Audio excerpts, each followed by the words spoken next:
Fellow senators, today I rise with a heavy heart to honor the life of a remarkable woman, a constituent, a supporter, and a friend, Anne Isenhower, and her beloved son, Max Podowitz. Anne was a highly respected public relations professional, trusted by journalists, admired by colleagues, and known for her integrity and her generosity. She made time to mentor young professionals, opening doors, connecting people, and lifting others up. What truly set Anne apart was her heart. She believed deeply in human rights, in decency, justice, and the power of civic engagement. She lived those values every day, and she taught them to her son, Max. Together, they worked for causes that reflected their shared compassion and commitment to their community.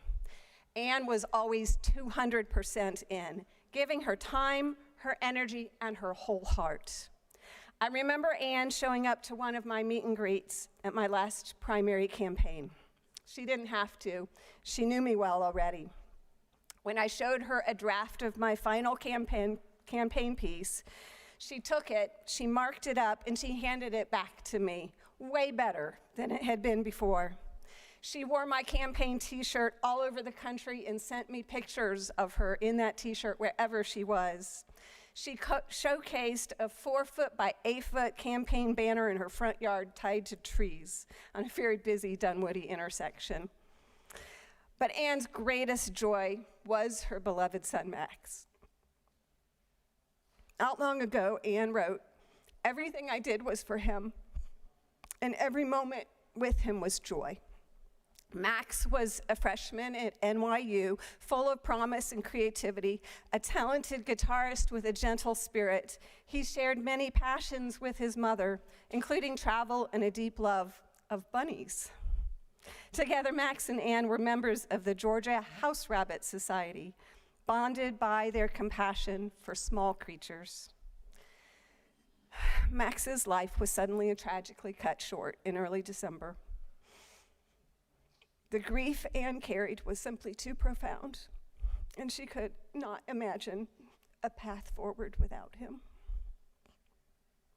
The only way I know how to make sense of this loss of both Anne and Max is to live by their example, to remember their love, their generosity, and their belief in a better tomorrow. I ask that we, as a Senate, honor Anne and Max today, and that we all recommit ourselves to the values that they lived by: dignity, justice, and care for one another. Would you please join me in a moment of silence? Senators, ask that everyone stand and join us in a moment of silence.